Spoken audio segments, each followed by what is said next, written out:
राज्य गठन से पहले और उसके बाद भी छत्तीसगढ़ में पूर्व मुख्यमंत्री अजीत जोगी जी ने सशक्त जन नेता के रूप में अपनी पहचान बनाई। जोगी जी की प्रेरणा से ही मैंने राजनीति के माध्यम से जन सेवा की राह चुनी।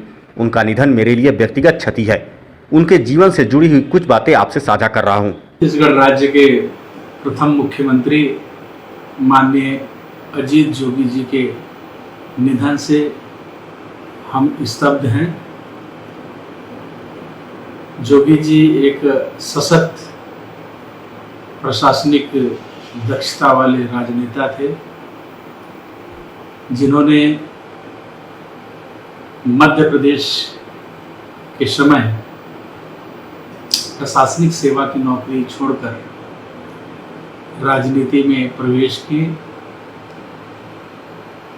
तत्कालीन मुख्यमंत्री स्वर्गीय अर्जुन सिंह जी ने उन्हें तेंदूपत्ता नीति बनाने की जवाबदारी दी और जोगी जी ने पूरे प्रदेश का दौरा करके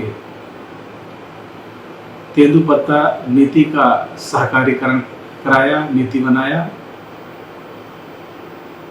इसमें एक तो तेंदूपत्ता का हरा पत्ता बेचते समय उनको नगद भुगतान और साथ में तेंदूपत्ता को सहकारीकरण के द्वारा सरकार के द्वारा जब बेचने के बाद जो लाभांश होता है उसका बोनस के रूप में आदिवासी क्षेत्र में तेंदूपत्ता संग्राहकों को बोनस दिला करके एक सकारात्मक और क्रांतिकारी निर्णय कराया। आज पूरे प्रदेश में उनको याद करते हैं। तत्कालीन मध्य प्रदेश में पटवा सरकार के समय कांग्रेस की सत्ता में वापसी के लिए उन्होंने पूरे छत्तीसगढ़ का पदयात्रा किया। पदयात्रा के दौरान सरगुजा जिले के लखनपुर से उनको हमने ज्वाइन किया।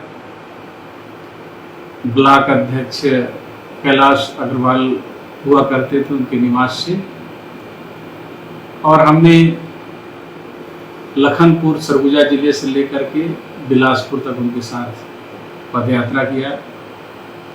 इन 7 दिनों के पदयात्रा में जोगी जी को बहुत करीब से जानने का, समझने का मौका मिला और उसी का प्रेरणा था कि हम राजनीति की तरफ प्रभावित हुए, आकर्षित हुए और राजनीति में आए। काफी लंबे समय तक हम उनके साथ रहे। कई उतार चढ़ाव राजनीतिक दौर में हमने देखा। उन्होंने कभी भी असफलता से भयभीत नहीं होते, हमेशा परिस्थिति को प्रतिकूल होते हुए भी अपने पक्ष में कैसे मोड़ना है उनको बारीकी से मालूम था। आगे चल के छत्तीसगढ़ राज्य के मुख्यमंत्री बने और 2003 में विधानसभा में आने का मौका मिला। हम उनके साथ लंबे समय तक काम किए। वो हमेशा कहा करते थे कि गरीब को न सताइए जाकी मोटी है, मरे हुए चाम से लो भस्म भैया। गरीब को कभी नहीं सताना चाहिए, कभी गरीब को परेशान नहीं करना चाहिए, हमेशा गरीबों का मदद करना चाहिए।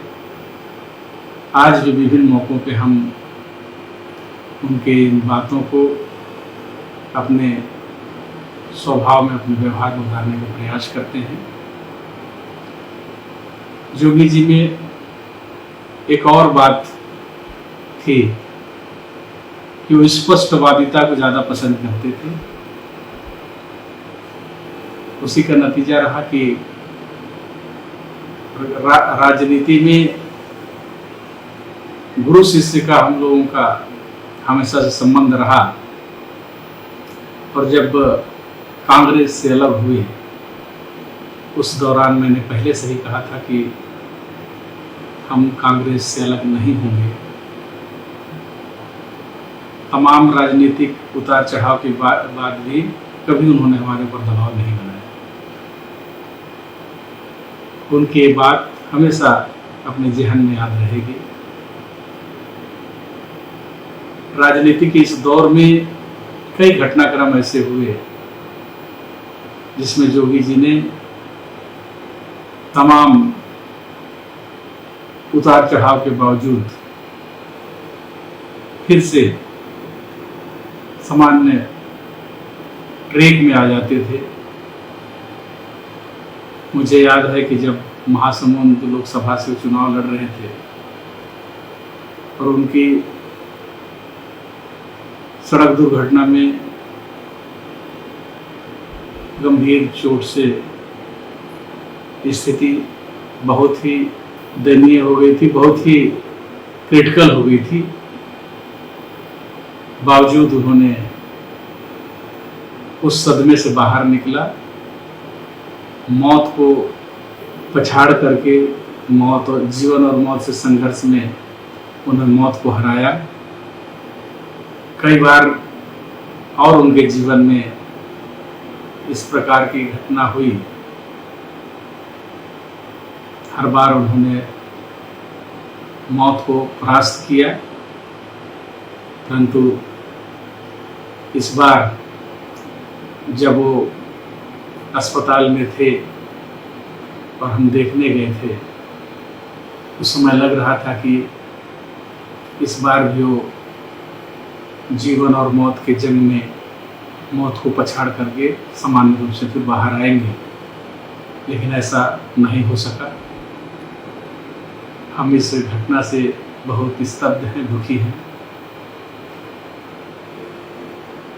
ईश्वर से प्रार्थना करते हैं कि उनकी आत्मा को शांति प्रदान करे और इस दुख की घड़ी में उनके परिजनों को, उनकी पत्नी को श्रीमती रेणु जोगी जी को, उनके पुत्र श्री अमित जोगी जी को दुख सहने की शक्ति प्रदान करे।